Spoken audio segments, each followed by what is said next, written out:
Hello, this is Alan Schaffmeyer, pastor of Trinity Lutheran Church, Washington Island. And this is Memorial Day in the year 2020.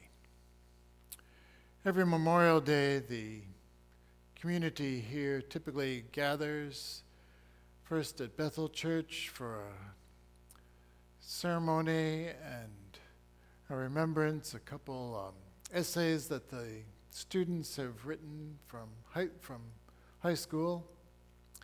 And then we process to the cemetery where the names of all the men and women that have served in the service and have died are read. Mary Jean and I were down in Appleton about a week ago, and so we're still on quarantine. The Legion has also asked me for the past few years to say a prayer and a dedication for this time in the cemetery, and I haven't found a better one than that of Lincoln's, as he dedicated part of the land around Gettysburg for a cemetery to honor the Union dead.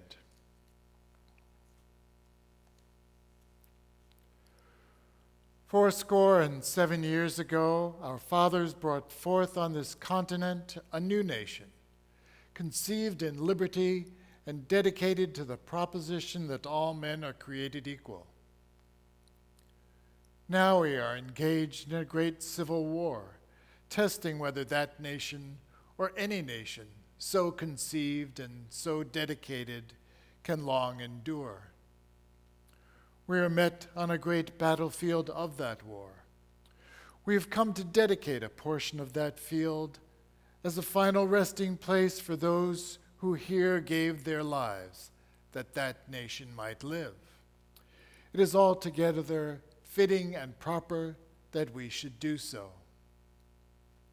But in a larger sense, we cannot dedicate, we cannot consecrate, we cannot hallow this ground. The brave men, living and dead, who struggled here have consecrated it far above our poor power to add or detract. The world will little note nor long remember what we say here, but it can never forget what they did here. It is for us, the living, rather, to be dedicated here to the unfinished work with which they who fought here have thus far so nobly advanced.